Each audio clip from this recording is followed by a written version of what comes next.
దాని నుంచి తొలగిపోడు.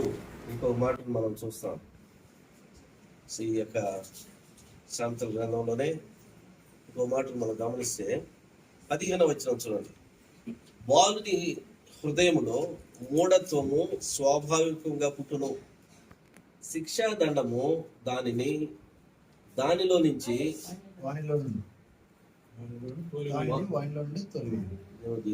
ప్రింట్ దానిలో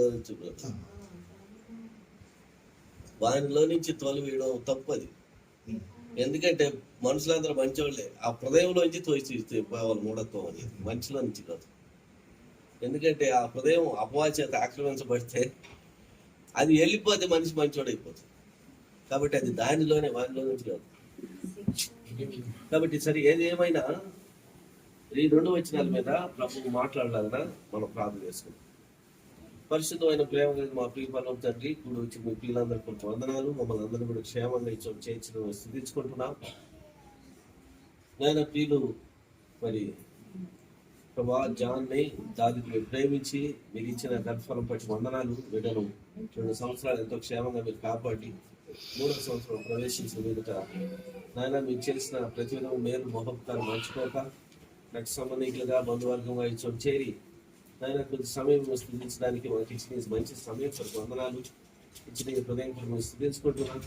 సమయాన్ని మాకు దీవెనకరంగా చేయండి. మీరు ఇచ్చిన లేఖ సంచాల ద్వారా మీరు మాట్లాడమని ప్రభా ప్రతి కుటుంబం మీ యొక్క కృపను బట్టి ఆత్మీయంగా ఉద్యోగం పట్టుకో అటు భౌతిక సంబంధమైన ఆశీర్వాదాలు, ఆత్మ సంబంధమైన ఆశీర్వాదాలతో కుటుంబాలు నింపబట్టుకు సహాయం చేయమని వేడుకోవచ్చు.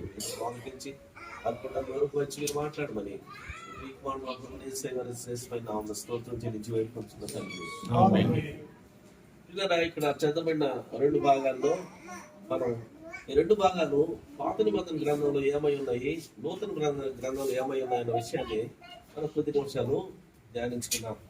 ఇక్కడ ముందుగా మనం గమనించగలిగితే బాలుడు అని చెప్పి మాటను మనం చూస్తూ వస్తున్నాం. భౌతికంగా మనం గమనించగలం, ఒక శిశువు జన్మించిన తర్వాత ఆ శిశువుకి తప్పనిసరిగా పెంపకం ఎలాగా ఉన్నా సరే వయసు మాత్రం పెరిగిపోతూ ఉంటుంది. కాబట్టి 1 సంవత్సరం, 2 సంవత్సరాలు, 3 సంవత్సరాలు దేవుడు ఆయుష్ ఇచ్చే కొద్ది 100 సంవత్సరాలు కూడా కావచ్చు.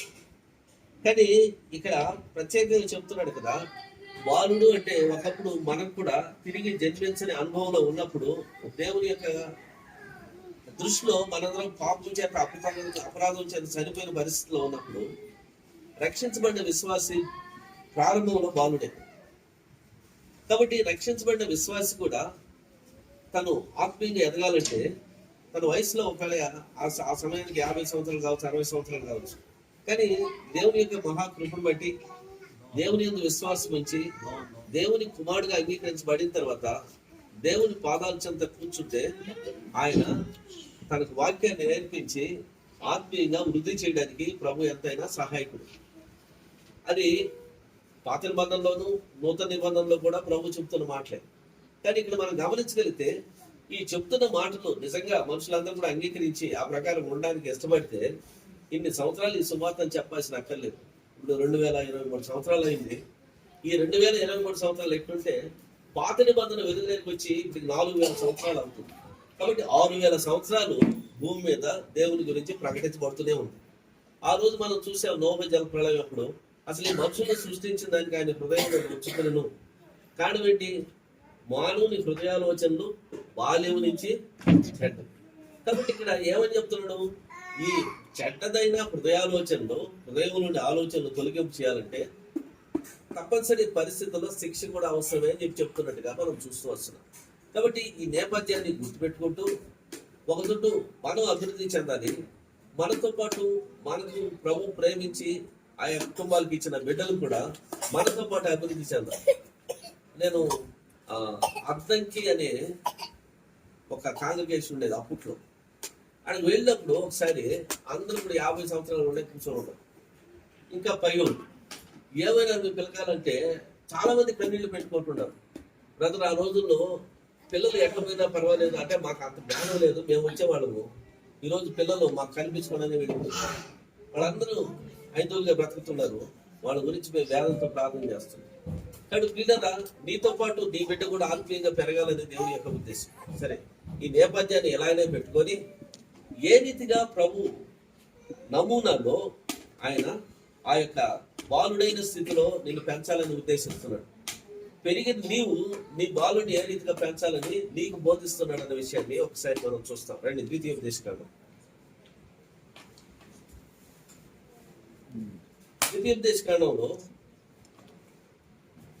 6వ అధ్యాయాన్ని మనం తీసుకున్నాం. 6వ అధ్యాయంలో మనం గమనించగలిగితే మానవుని యొక్క ఆశీర్వాదానికి కారణం దేవుని యొక్క కృప. దేవుని యొక్క కృప లేకపోతే రాజులు కూడా సింహాసనం మీద కూర్చోరు అన్న విషయాన్ని దావీదే స్వయంగా మాట్లాడుతున్నట్టుగా మనం చూడగలం. ఎక్కడ చూడగలం? ఇక్కడ గమనించండి.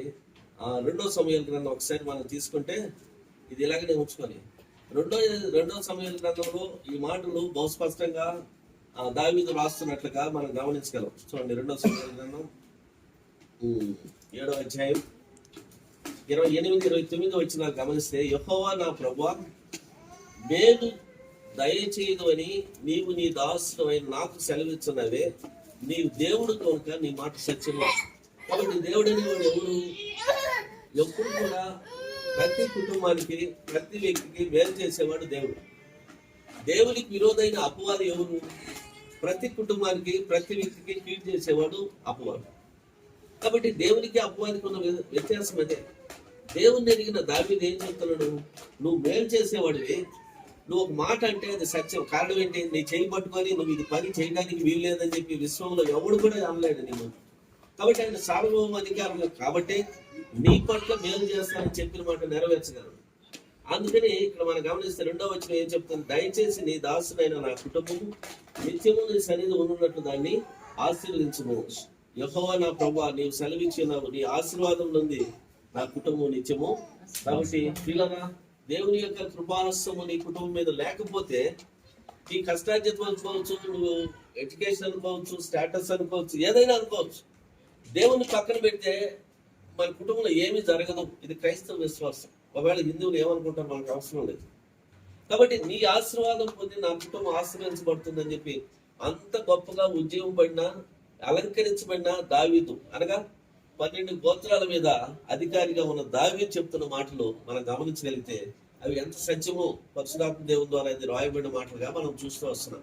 కాబట్టి ఈ ఆశీర్వాదం వరకు దేవుడు ఒక నమూనాను ఇచ్చోట ఇశ్రాయేలీయులకు ఇచ్చినట్లుగా మనం చూస్తూ వస్తున్నాం. గమనించండి.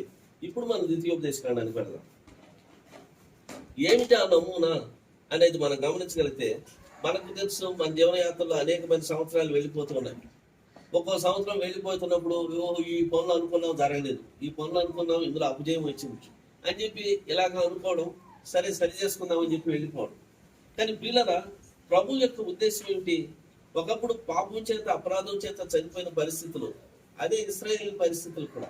కానీ ఇశ్రాయేలీయులు అనే అబ్రహాము, ఇస్సాకు, యాకోబు ద్వారా వచ్చిన సంతానం దేవుని కృపను బట్టి వాళ్ళు లోకంలోంచి ఏర్పరచుకున్న తర్వాత వాళ్ళు ఫలించాలని చెప్పి దేవుని యొక్క ఉద్దేశం. ఆనాడు అబ్రహాము అనగా ఆదాము ఏ అయితే ఆశీర్వాదాలు కోల్పోయాడో అవన్నీ కూడా అబ్రహాం ద్వారా భూమి మీద నివసిస్తున్న ప్రతి ఒక్కరికి ఇవ్వాలని దేవుని యొక్క ఉద్దేశం. అందుకని ఇక్కడ మనం చూస్తాం, చూడండి, 6వ అధ్యాయము ద్వితీయోపదేశకాండం. నీవును నీ కుమారుడును నీ కుమారుని కుమారుడు. కాబట్టి దేవుని యొక్క ఉద్దేశం ఏంటి? ఆశీర్వాదాలు నీతో అంతరించాలని కాదు, నువ్వు, నీ కుమారుడు, నీ కుమారుడు. అందుకని అబ్రహాము, ఇస్సాకు, యాకోబు, ఆ తర్వాత తరతరాలు. కాబట్టి దేవుడు ఉద్దేశించిన ఆశీర్వాదము కేవలం ఒక్కరితో అంతమైపోవాలని కాదు, కానీ కుమారుడు ఆ రీతిగా తరతరాలుగా దేవుడు తన కృపను బట్టి ఒక కుటుంబాన్ని ఆశీర్వదించడానికి ఇష్టపడుతూ వస్తున్నాడు. ఎప్పుడు ఆశీర్వదించడానికి అనగా దేవుడిచ్చే ఆశీర్వాదాలు అన్ని కూడా ఎందుకు కండిషనల్ బ్లెస్సింగ్ అంటే, శుభ్రం లేని పాత్రలో మీరు ఏం పోసినా సరే అది ఎవరికి పనికిరాదు. కారణం ఏంటి? అది పనికిరాదు. అంటే ఎంత ప్రశస్తమైన పదార్థం శుభ్రం లేకుండా పాత్రలో పోసినప్పుడు, పోసేసిన తర్వాత అది కూడా పనికి రాకుండా వెళ్ళిపోతుంది. ఫర్ ఎగ్జాంపుల్ ఒకటి మనం గమనించగలిగితే సౌలు జీవితం. సౌలు అన్ప్రిపేర్డ్ గా ఉన్నాడు, సిద్ధపడలేదు దేవుని యొక్క అభిషేకానికి. అయినా దేవుని కృపను బట్టి ఆయన్ని ప్రేమించి రాజుగా అభిషేకించి సింహాసనం మీద కూర్చోబెట్టిన తర్వాత అంతగా హెచ్చించబడిన దేవుణ్ణి ఆయన నిత్యము స్తుతించాల్సింది పాలించి సింహాసనాన్ని, రాజ్యాన్ని చూసి దాంట్లో ఆ కొడుకు ఉండాలని చెప్పి ఉద్దేశించి ఏమైపోయినాడు? చేసింది తప్పు సౌలే, చనిపోయింది మాత్రం ఎంతమంది ఆ తప్పుకి? ఒకరు కొడుకులు, ఒక తండ్రి, అనగా నలుగురు చనిపోయారు. కాబట్టి పిల్లలు జ్ఞాపకం చేసుకోండి, తండ్రి చేసిన దోషం ఊరికేనే పోదు, తప్పనిసరిగా కుమారులకు సంక్రమిస్తుంది. అది కూడా ఒకవేళ అది పాతన బంధన కావచ్చు, అయినప్పటికీ కూడా ఇక్కడ మనం చూస్తూ వస్తున్నాం, తండ్రి అడుగుదాడలే కుమారుడు కూడా నడిచేదానికి ఎక్కువ అవకాశం ఉంది. అందుకని ప్రభు ఉద్దేశంలో మనం గమనిస్తూ వస్తున్నాం, ఈ ఆశీర్వాదం అనేది తరతరాలు ఆశీర్వాదం. ఎందుకు, ఎలా ఆశీర్వదించబడతారట అక్కడ మనం గమనిస్తే చూడండి, 2వ వచనం, నీ దేవుడైన యెహోవాకు భయపడి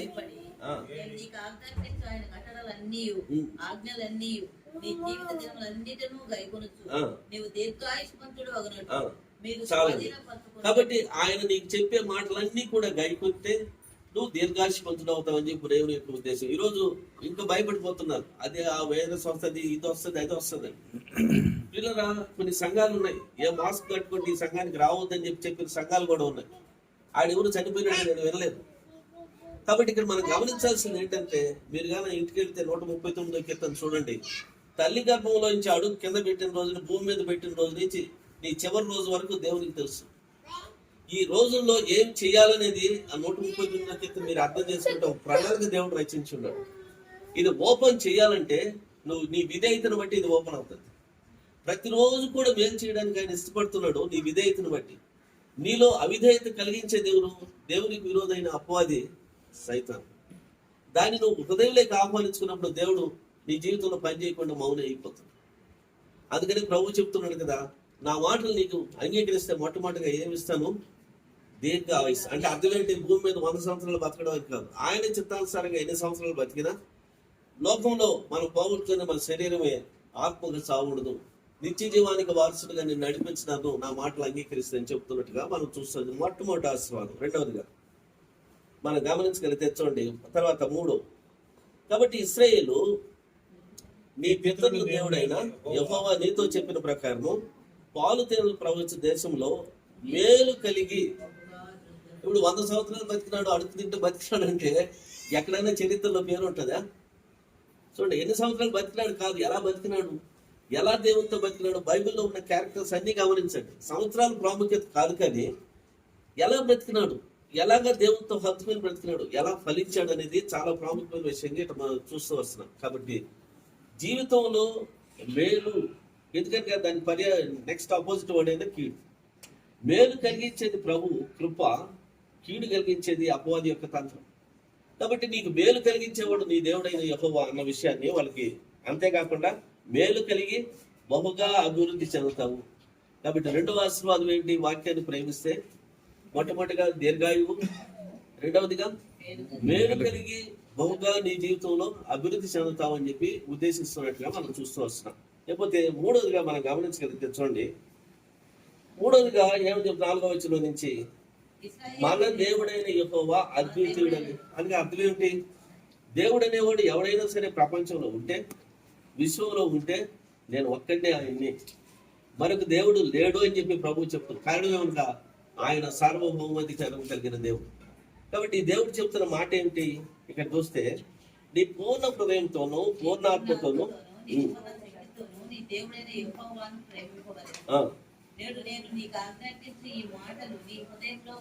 కాబట్టి 3వ దగ్గర ఆయన కండిషన్ పెట్టేసినాడు, నీకు దీర్ఘాయువు ఇవ్వబోతున్నాను.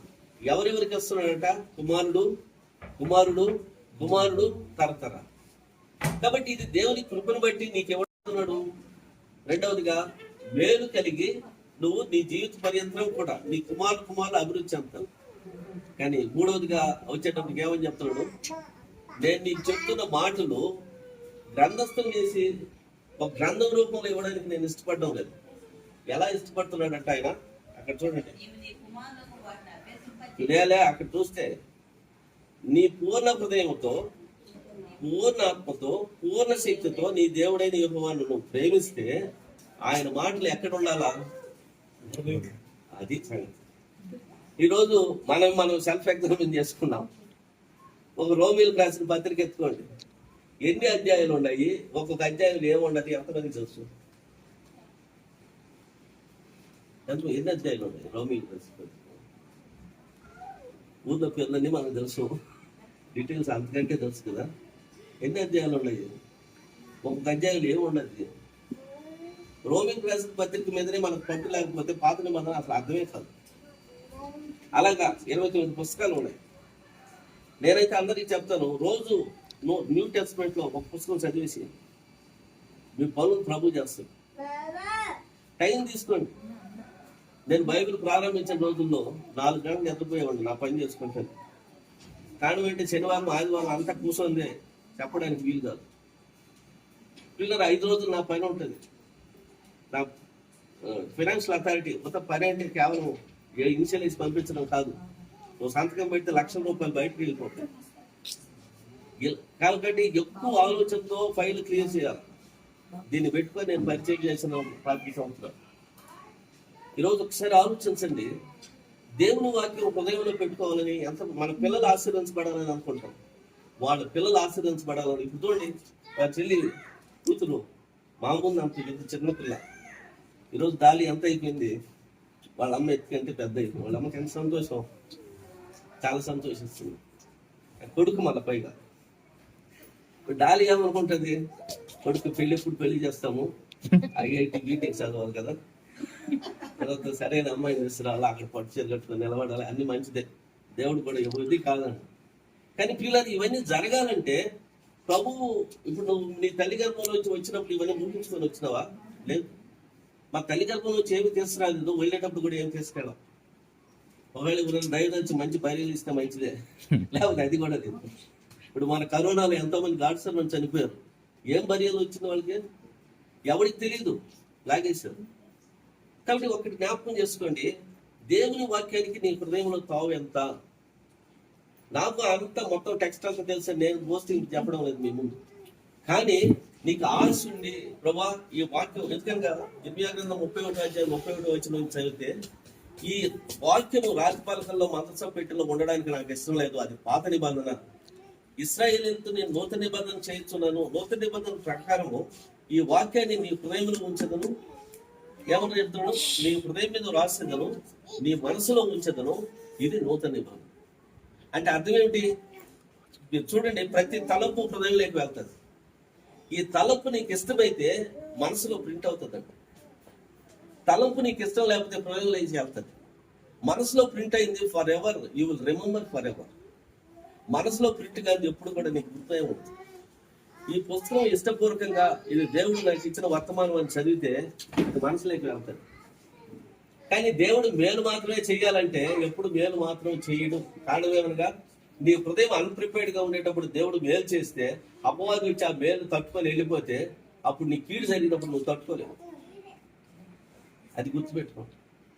అందుకని ఇక్కడ మనం చూస్తూ వస్తున్నాం, నేను మేలు చేయడానికి ఇష్టపడుతున్నాను, కానీ పూర్ణ హృదయంతో, పూర్ణ ఆత్మతో, పూర్ణ మనసుతో నీ దేవుడైన యెహోవాను నువ్వు ప్రేమించాలంటే నా వాక్యం నీ హృదయంలో ఉండాలి. చూడండి, ఆదికాండం 22 మీరు చూస్తే, అబ్రహాంకు వాగ్దానం చేసిన తర్వాత ఎన్ని సంవత్సరాలకి అసలు వాగ్దానం పుత్రుడు అసలు 100 సంవత్సరాలకి. ఈ లోపల కుమారుడు కావాలని చెప్పి పరిగెత్తి ఇష్మాయిల్ తెచ్చుకుంటాడు.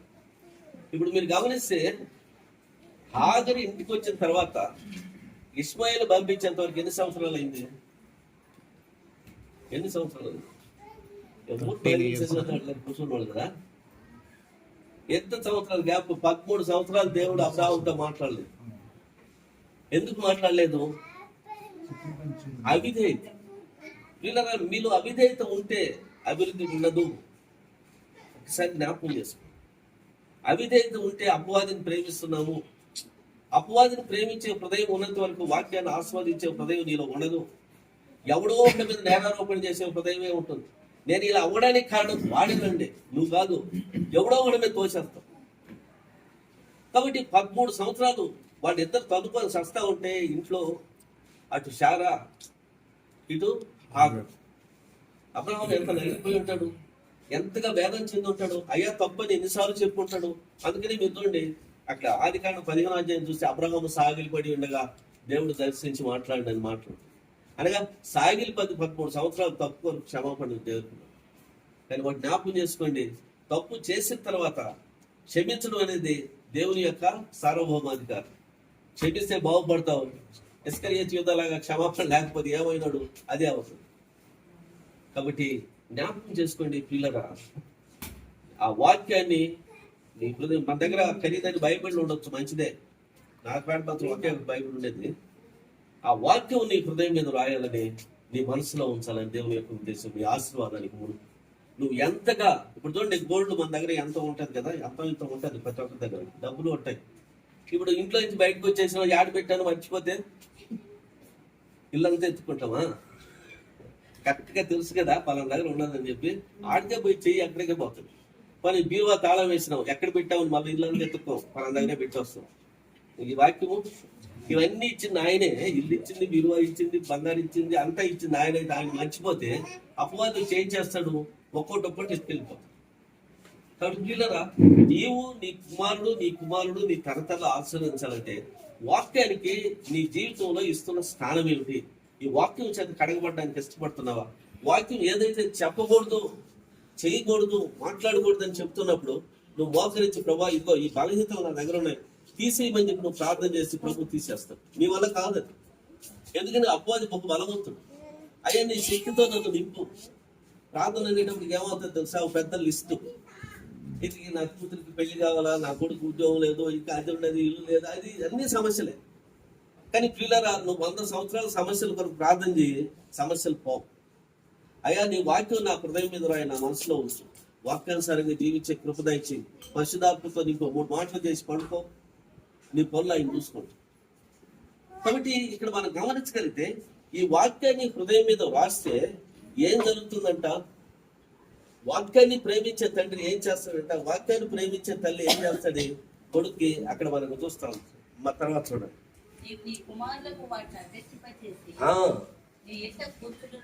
అదేంటి, బోధన వేరు, అభ్యాసం వేరు. బోధించడం ఏం చేస్తారు? ఇట్లా కూర్చొని చెప్పడం. అభ్యాసం అంటే ఏంటి? కూర్చొని థియరీ టీచింగ్ కాదు అభ్యాసం అంటే, ప్రాక్టికల్ టీచింగ్. ఇప్పుడు సైకిల్ నేర్పిస్తున్నాడు తండ్రి కొడుక్కి, ఏం చేస్తాడు? కొద్దిసేపు అయిన తర్వాత హ్యాండిల్ వదిలేస్తాడు, తొక్కమంటాడు, కాళ్ళు అప్పుడప్పుడు దెబ్బలు తాగుతాయి, అయినా పర్వాలేదు, వాడికి సైకిల్ రావాలంటే వదలాల్సిందే. వాడు అభ్యసింపచేసి అంటే అర్థం ఏంటి? ఇదో నేను ఈ రకంగా జీవించినాను, ఈ వాక్య క్రమంలో నేను జీవించినాను, నువ్వు కూడా జీవించు. పిల్లోడు వింటాడా? వాడు ఏం చెప్తున్నాడు? 22వ సామెతల గ్రంథంలో వాడి హృదయంలోనంట సహజంగా మూఢత్వం వస్తుంది. ఈ మూఢత్వాన్ని తొలగింపజేసే శిక్షాదండము అనేది ఏంటి? దేవుని యొక్క వాక్యమే. బెత్తం తీసుకొని కొట్టమని చెప్పి బైబిల్ ఎక్కడ కూడా రాయలేదండి. నీలో ఉన్న శక్తి మూఢత్వాన్ని తీసుకొస్తున్న అపవాదిని ఆ బాలుని హృదయంలోంచి పారదోలాలి. ఇది దేవుని యొక్క వాక్యం చెప్పేది. అంతేగాని బెత్తం తీసుకొచ్చి పొంగని ఆనందం చేసి మరి కాదు. అలాంటప్పుడు తండ్రికి కుమారుడికి ఎంటైర్ వైరం ఏర్పడుతుంది తప్ప ఇంకేమీ కాదు. అట్లని చెప్పి సంసోన్ లాగా వాడు ఏమి చెప్తే వినమని చెప్పి ప్రేమించమని కూడా బైబిల్ చెప్పాలి. ప్రేమించే సంసోన్ అప్పచెప్పేసినారు సావుకి.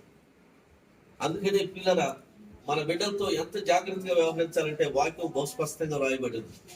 వాళ్ళు అడిగినంత ఇవ్వమని చెప్పి అడగడం లేదు, కానీ నీ ఇష్టానుసారంగా వాళ్ళకి ఇవ్వమని చెప్పి వాక్యక్రమంలో ఉండమని.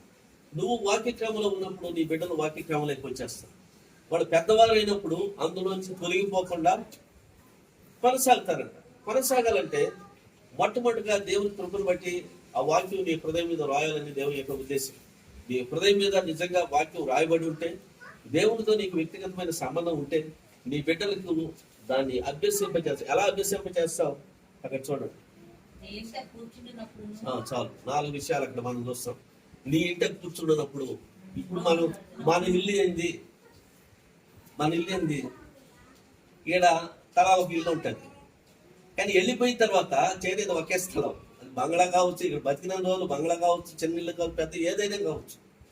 వెళ్ళిపోయిన తర్వాత చేరేదంతా ఒకే స్థలం. మొట్టమొదటిగా నిత్య విశ్రాంతిలో చేద్దాం, ప్రభు నమ్మినాం కాబట్టి. తర్వాత తీర్పు సింహాసనం దగ్గరికి మనం వెళతాం, తీర్పు వరకు కాదు కానీ ఆయన బహుమానం పొందేదాన్ని. కాబట్టి ప్రియులారా, అక్కడ మనం గమనించగలిగితే మొట్టమొదటి మాట మనం చూస్తాం, నీ ఇంట కూర్చున్నప్పుడు. కాబట్టి ఈరోజు మనం గమనించగలిగితే నీ ఇంట, మన ఇంట్లో ఎవరున్నారు అనేది ఇక్కడ ప్రాముఖ్యమైన విషయం. 1 కొరింథీ పత్రిక 6వ అధ్యాయం చూడండి, 18-19 వచనాలు చూస్తే, ఈ దేహము దేవుని వల్ల నీకు అనుగ్రహించబడి నీలో ఉన్న పరిశుద్ధాత్మకు. కాబట్టి నీ ఇంట్లో ఉన్న పరిశుద్ధాత్మ ఉన్నాడా? నీ దేహంలో పరిశుద్ధాత్మ ఉన్నాడా?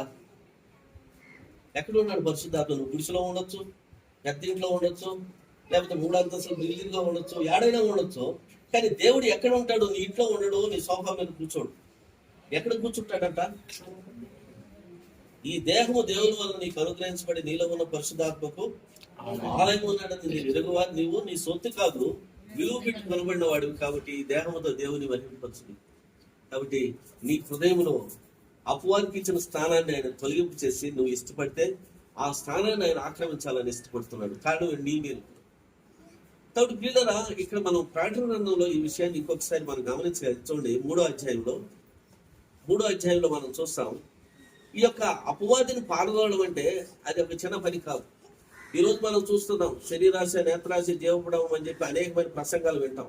లోకంలో ఉన్న ఆకర్షణలన్నిటి చేత ఆకర్షించబడతాం. మన ఇష్టానుసారంగా దినమంతా జీవించి ఎలాగనూ మోకరిస్తాం. మనస్సాక్షి కల్మషము తోచుకున్నట్లని బైబిల్ చెప్తుంది. నీ మనస్సాక్షి నీ మీద పాపం నేరారోపణ చేస్తున్నప్పుడు ఆడావు, అబద్ధం చెప్పావు కదా, వీడిని మోసం చేసినావు కదా, అలా చూసావు కదా, ఇలా చూసావు కదా, ఇవన్నీ కూడా అపవాది పక్కనే జరిగి నీకు హెచ్చరిస్తున్నప్పుడు పవిత్రమైన చేతులు ఏమాత్రం ప్రార్థన చేయగలవు? ఎవరి కొరకు ప్రార్థన చేయగలవు? దినమంతా నీ రక్షణ కొరకే చేస్తావా, లేకపోతే క్షమాపణ కొరకే చేస్తావా? అందుకనే కుటుంబాలు ఆశీర్వదించబడ్డావు. గుర్తుపెట్టుకోండి, ఒకవేళ మన దగ్గర రేపటికి కావాల్సిన డబ్బు ఉండొచ్చు, అది ఆశీర్వాదం కాదండి. లేకపోతే మన బిడ్డలు బాగా చదివి ఉండొచ్చు, మంచి ఉద్యోగం, అది ఆశీర్వాదం కాదు. దేవుని కృప నిత్యమైన ఆశీర్వాదం. కారణం ఏంటి? ఇవన్నీ కూడా ఎప్పుడు వెళ్ళిపోతాయో, ఎప్పుడు తొలగిపోతాయో దేవుని కృప లేకపోతే ఎవరికి కూడా తెలియదు. కాబట్టి దేవుని కృప అనేది నిత్యమైన ఆశీర్వాదం నీకు తెస్తుంది. కాబట్టి ఇక్కడ మనం గమనించగలిగితే ప్రకటన గ్రంథం 3వ అధ్యాయం, ఆయన తలుపు యొద్ద నుండి తట్టుతున్నాడు. ఎందుకు? నువ్వు ఇష్టమైతే నా వాక్యం నీ హృదయం మీద రాయకుండా అటకిస్తున్న అపవాదిని నేను బయటికి పంపించేస్తాను. ఇక నుంచి నీ ఆశీర్వాదం ప్రారంభమవుతుంది. నీ హృదయం మీద నేను రాస్తాను, నీ మనసులో ఉంచుతాను, వాక్యాన్ని నీకు బోధిస్తాను. నేను ఎక్కడ కూర్చోబెట్టుకుంటాను? నా సింహాసనం ప్రక్కన కూర్చోబెట్టుకుంటాను. అంటే అర్థం ఏమిటి? నాకున్న అధికారాన్ని నీకు ఇస్తాను. పిల్లరా, మీ అనుభవం నాకు తెలియదు, కానీ ఎప్పుడైనా సరే ఈ అపవాది పట్టి ఉండాలని చెప్పి ఎవరైనా చెప్పినప్పుడు వాడిని ఎత్తి మీద చేతులు పెట్టి ఎప్పుడైనా ప్రార్థన చేశారా? ఎవరన్నా? అప్పుడు మీకు తెలుస్తుంది అపవాది ఎంత బలవంతుడో వాడు అని బయటకు వచ్చింటారు. కాబట్టి దేవుని యొక్క అధికారం అంటే అర్థం ఏమిటి? దేవుని శక్తితో వాక్యాన్ని బోధించడం మొట్టమొదటి. రెండవదిగా, పాపం వల్ల అనేక మంది రోగ పీడితులుగా ఉన్నారు, రోగంలోంచి విడుదల కొరకు ప్రార్థన చేయడం. ఇది శిక్షణకి ఇచ్చిన కమిట్మెంట్. మూడవది ఏంటి? అపవాదిని పారదోడం. కాబట్టి ఈ అధికారాన్ని ప్రభు నీకు ఇవ్వాలి. ఈ అధికారం పొందినప్పుడే నీ మాటలు నీ కొనుక్కెంటాడు. మా ఆయన మందు దాగి, వీడియోలు దాగి, వాళ్ళ ఏదో తిరిగేసి పిల్లోడికి నీతి వాక్యాలు బోధిస్తే పిల్లోడు ఎక్కడా? పిల్లడు ఎంతో మంది తాగుబోతున్న పిల్లలు తాగబోతులు అయిపోయారు. కాబట్టి నీ ఇంట కూర్చున్నప్పుడు నీలో ఉన్న జయ జీవితాన్ని బట్టి నీ కుమారుడు నీ మాట వినడానికి ప్రభు సహాయం చేస్తాడు. నీ మాటల్లో శక్తి విడుదల అవుతుంది. కాబట్టి నువ్వు ఆశీర్వదించాలంటే నీ ఇంట కూర్చున్నప్పుడు. రెండవదిగా మనం చూస్తాం త్రోవను నడుచున్నప్పుడు. కాబట్టి త్రోవను నడవడం అంటే ఏంటి? ఆయనతో అన్యోన్యమైన సహవాసం. ఇప్పుడు చూడండి, రేపు ఏం జరుగుతుంది? ఈరోజు అందరం మనం ఇక్కడికి వచ్చాం, రేపు ఏం జరుగుతుంది ఒక్కొక్క జీవితాలు ఎవరికి తెలియదు. కానీ దేవుని కృపను బట్టి వేరే జరుగుతుంది. కానీ పిల్లరా, రేపు ఏం జరుగుతుందని నువ్వు చెప్తావా, నేను చెప్తానా? ఎవరు చెప్పలేదు. కానీ నీ జీవితాన్ని రచించిన ప్రభువు మాత్రం మనకు తెలుసు. అందుకని నేను చూడండి, 1 యోహాను పత్రిక మనం చూస్తాం. 1వ అధ్యాయం 1 యోహాను పత్రిక 1వ అధ్యాయాన్ని మనం గమనించగలిగితే ఎలా నడవాలి ఆయన మార్గంలో అన్న విషయాన్ని మనం చూస్తాం. ఈ రోజుల్లో పిల్లల ప్రభు మనల్ని ప్రేమించి సమృద్ధి అయిన దీవెనాశీర్వాదాలతో నింపుతున్నాడు. కాబట్టి అనేక మందికి ఈ వాక్యం అంటే లెక్కలేదు. కారణం ఏంటి? ఈ ఆశీర్వాదం ఎక్కడి నుంచి వస్తున్నది? మన పితను ఈ ఆశీర్వాదం కొరకు, నా కొరకు ఎంతమంది నా తల్లిదండ్రులు ప్రార్థన చేశారు అన్న విషయం అనేక మంది మర్చిపోతున్నారు. ఈ రోజు మీ తల్లిదండ్రుల ప్రార్థన బట్టి ఒక తరం గడుస్తున్నది, మీ ప్రార్థనలు బట్టి మీ బిడ్డల తరం గడుస్తుంది. అందుకని 1 యోహాను పత్రిక చూడండి, అక్కడ మనం గమనించగలిగితే 6వ వచనం, లేకపోతే ఆయన యందు చీకటి ఎంత మాత్రము లేదు, దేవుడు వెలుగై ఉన్నాడు. 1వ అధ్యాయం 6వ వచనం. ఆయనతో కూడా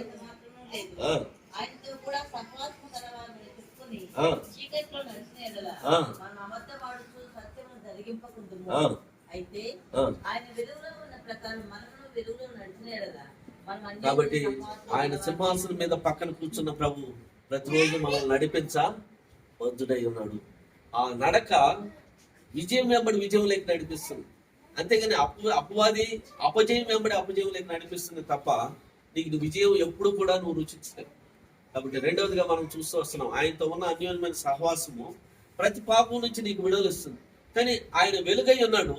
ప్రభా నా జీవితం కూడా వెలిగించి, ఇవన్నీ రెఫరెన్స్లు చాలా ఉన్నాయి, చూపి 2 కొరింథీ 4 చూడు. ఆ యొక్క సువార్త ప్రకాశం చేత నా హృదయం వెలిగించబడనని చెప్పి రాయబడినట్లుగా, ఆ బలాధిక్యత మామూలుమైంది కాదని రాయబడినట్లుగా కూడా మనం చూస్తాం. కాబట్టి సువార్త ప్రకాశం చేత నువ్వు వెలిగించబడ్డప్పుడు ఆ వెలుగులో నడుచుకునే దానికి ప్రభు నీకు సహాయకుడిగా ఉంటాడు. కానీ వెలిగించమని అడిగితే తప్ప ఆయన వెలిగించడానికి ఇష్టపడు. కాబట్టి నీ ఇంట కూర్చున్నప్పుడు, త్రోవలో నడుచున్నప్పుడు, కాబట్టి ఏ త్రోవలో నడవాలో ఆయన చెప్తాడో ఆ త్రోవలో నడిపించడానికి సమర్థుడు. మూడవదిగా మనం చూస్తాం, పండుకున్నప్పుడు ఎక్కడ పండుకోవాలా అనేది ఇక్కడ ప్రాముఖ్యమైన విషయం. ఇంట్లో ప్రతిరోజు మనం రాత్రుల్లో పండుకుంటాం, అది వేరే విషయం. కానీ పిల్లరా, ఇక్కడ మనం గమనించగలిగితే క్రైస్తవ విశ్వాస జీవితంలో నేను క్రైస్తవుడిని, ప్రభునందు విశ్వసించినాను అని చెప్పి బహిరంగ సాక్ష్యం ఎక్కడ చెప్తాం? మనం బాప్తిసం తొట్టి దగ్గర చెప్తాం. అది మాత్రం చెప్పిన తర్వాత మర్చిపోయేవాళ్ళు కొంతమంది అయితే, జ్ఞాపకం పెట్టుకునేవాళ్ళు కొంతమంది మాత్రమే. ఈడ మనం గమనించగలిగి చూడండి, రోమిలకు రాసిన పత్రిక 6వ అధ్యాయాన్ని మనం తీసుకుంటే ప్రభు ఆయన ఏమని చెప్తున్నాడు అన్న విషయాన్ని మనం గమనించగలిగితే చూడండి, 6వ అధ్యాయం 4వ వచనం నుంచి మనం చూస్తాం. కాబట్టి తండ్రి మహిమ వలన క్రీస్తు మృతుల్లో నుంచి ఎలాగో లేపబడడం, అలాగూ మనమందరం నూతన జీవం పొందిన వారమై నడుచుకున్నట్లు మనం బాప్తిసం వల్ల మరణంలో పాలు పొందుతుంటే ఆయనతో పాటు పాతి పెట్టబడితే, మరియు ఆయన మరణం యొక్క సాదృశ్యం మందు ఆయనతో ఐక్యం గలవారం అయితే, ఆయన పునరుద్ధాన సాదృశ్యం మందు ఆయనతో ఐక్యం గలవారమై ఉందాం. ఎలాగనగా మనం ఎక్కడ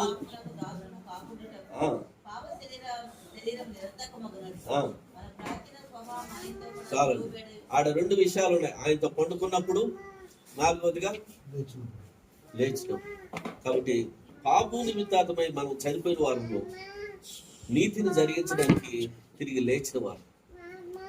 కాబట్టి ఒకటి మనం చూస్తాం, క్రైస్తవ విశ్వాస అనుభవం నిజంగా ఈ వాక్యం నువ్వు నిజంగా, అందుకని మొదటి కీర్తన ఒకసారి జ్ఞాపకం చేసుకుంటే ఏమని చెప్తాను, దుష్టుల ఆలోచన, పాపుల మార్గం, అపవాసులు కూర్చుండే చోట నువ్వు ఉండకపోతే ఈ వాక్యాన్ని దివారాత్రాలు నువ్వు ధ్యానించగలవు. ధ్యానించినప్పుడు ఏమవుతుందంట, అతను చేయనంతయు సఫలం. ఈ సఫలం కావాలంటే, నీ కుమారుడికి ఇది బోధించాలంటే, నీ తర్వాత నీ కుమారుడు అంతకంటే ఆశీర్వదించబడాలంటే ప్రభు 4 విషయాలు చెప్తున్నాడు. మొట్టమొదటిగా ఏమని చెప్తున్నాడు, ఈ వాక్యాన్ని ప్రభా నా హృదయం మీద రాయి, నా మనసులో ఉంచు, నేను మర్చిపోకుండా సహాయం చేయి. ఈ వాక్య ప్రకారం నడిపించని నీ ప్రార్థన అవసరం. నీ ప్రార్థించినప్పుడు ప్రభు నీ జీవితంలో ప్రవేశించి ఆయన తలుపు తట్టేవాడుగా ఉంటాడు.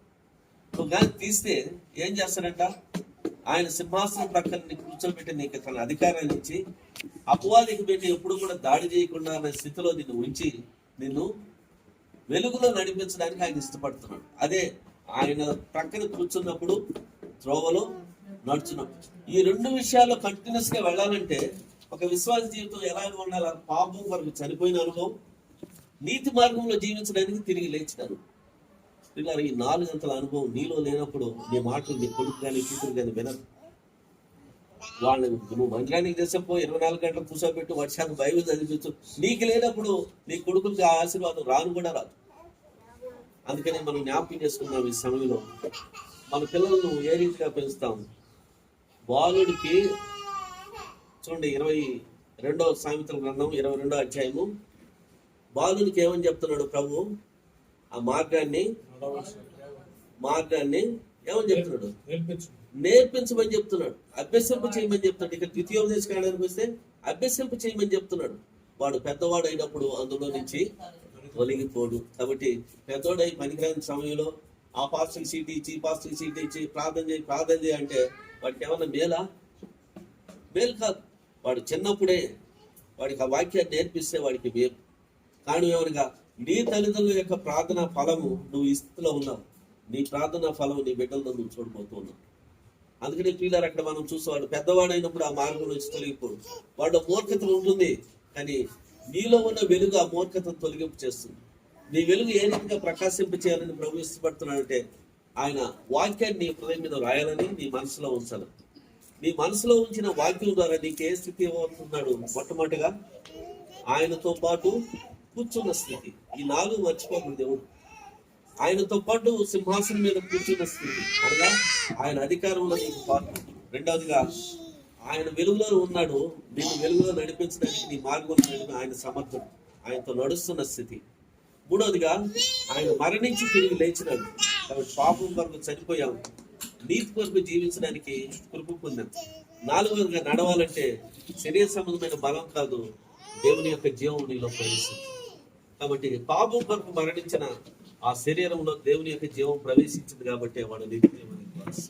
4 గంటల నువ్వు నీకు లేకపోతే పిల్లరా, నీ బిడ్డలు ఒకవేళ హైయెస్ట్ స్టాండర్డ్ నువ్వు సాకొచ్చు భౌతికంగా, కానీ ఆత్మీయంగా పతన పరిస్థితులకు వెళ్తారు.